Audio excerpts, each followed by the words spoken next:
आमच्या साऊंड सिस्टमचं जे म्हणणं आहे ते सर्व सोलापूरवासी आणि कमिशनर साहेबांपर्यंत आपण आमचं निवेदन पोस्ट करावं ही विनंती। सगळ्यात महत्त्वाची गोष्ट म्हणजे आयुक्त साहेबांनी आम्हाला परवा दिवशी मीटिंगमध्ये बोलून सांगितलं होतं की तुम्हाला आम्ही 2 दिवसामध्ये काय असेल ते निरोप देऊ, आणि 11th आवरला त्यांनी आम्हाला असा निरोप दिला की तुम्ही फक्त भोंगे लावायचे। सगळ्यात महत्त्वाची गोष्ट जर तुम्हाला माहिती द्यायची म्हणजे या साऊंड सिस्टीममध्ये अगोदर CD प्लेअर होते, त्याच्यानंतर डिस्क प्लेअर आले। डिस्क प्लेअर वाजवणारा जो ऑपरेटर असतो त्याला जॉकी असे म्हटले जाते, म्हणून त्याला डीजे, त्या व्यक्तीला डीजे म्हणतात। दुसरी गोष्ट Dolby system, surrounding system, stereo system असे प्रकार आहेत। त्या प्रकाराचा वापर हा फक्त नाट्यगृह आणि सिनेमागृहामध्ये वापर केला जातो। या साऊंड सिस्टीमचा आमचा अपप्रचार झालेला आहे। आम्हाला साहेबांनी सांगितलं होतं की तुम्हाला जे नियम दिलेले आहेत त्या नियमाप्रमाणे तुम्ही साऊंड सिस्टीमचा वापर करावा। नियम जो आहे तो 1986 सालापासूनचा नियम आहे। 1986 साली कानाची मशीन होती, हे डेसिबल मीटर उपलब्ध नव्हतं।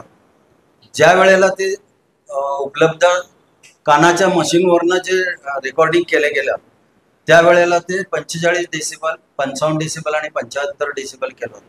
आज जे साऊंड सिस्टीमचं डेसिबल मीटर निर्माण झालेलं आहे तो डेसिबल मीटर जर नुसतं ऑन केला बिगर स्पीकर म्हणजे विदाउट स्पीकर, आता या ठिकाणी सुद्धा जर तुम्ही डेसिबल मीटर जर चालू केला तर 80 डेसिबल आवाज हे होतं, नोंद होतं।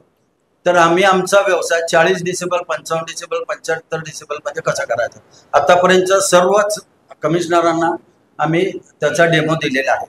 या डेमोच्या दृष्टिकोनातून आमचा व्यवसाय होऊ शकत नाही, तर त्यांनी आम्हाला सवलत द्यावी असं आम्ही प्रत्येक वेळेला विनंती केल्यावर आम्हाला 2 बेस 2 टॉपचा आम्हाला परवानगी देण्यात आलेली होती।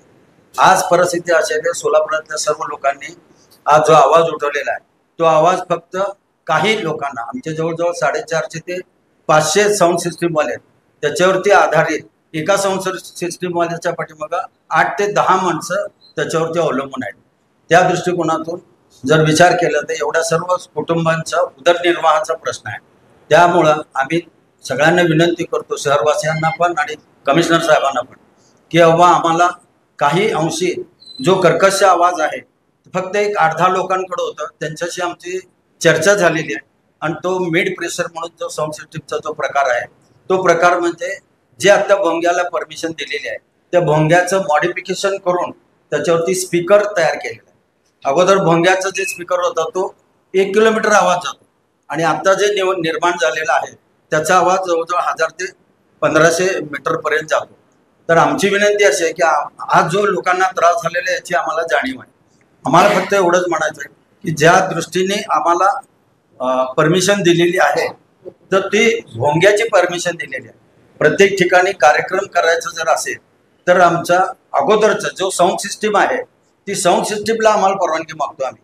डीजे सिस्टीम आम्ही वापर करणार नाही, डीजे हा प्रकार नाही, डॉल्बी हा प्रकार नाही, हा अपप्रचार होऊन याचं नाव बदललं गेलेलं आहे। ॲक्च्युअल परिस्थिती फक्त स्पीकरची संख्या, स्पीकर बेस जो आहे, बेस म्हणजे फक्त ढोलचा आवाज जास्त मोठ्या प्रमाणात येतो त्याला बेस म्हणतात, आणि वरती जो टॉप लावलेला असतो त्याच्यामध्ये जो गाणं म्हटलेलं आहे आणि म्युझिक आहे त्या टॉपमधून त्याचं विश्लेषण होतं। आमची विनंती अशी आहे की सर्व शहरवासियांना सुद्धा आणि कमिशनर साहेबांना सुद्धा की बाबा आज जे आमच्या जीवन मरणाचा प्रश्न आहे याच्यावरती आधारित सर्व जे व्यावसायिक आहेत आमच्याबरोबर आले, ते जनरेटरवाले आले, साऊंड सिस्टीमवाले आले, त्याच्या हाताखाली काम करणारे आले, प्रत्येक लोकांच्या घरच्या परिस्थितीचा विचार केला, आणि त्याचप्रमाणे जर आम्ही काढलेलं कर्ज, आम्ही आमच्या वडिलांच्या रिटायरमेंट नंतर जो आम्हाला फंड आणि ग्रॅच्युइटी मिळालेली आहे त्या पैशामधून आम्ही काही लोकांनी आमच्या उदरनिर्वाहासाठी साऊंड सिस्टीम चालू केलेलं आहे। या साऊंड सिस्टीममध्ये आम्हाला कर्ज फेडण्यासाठी सहकार्य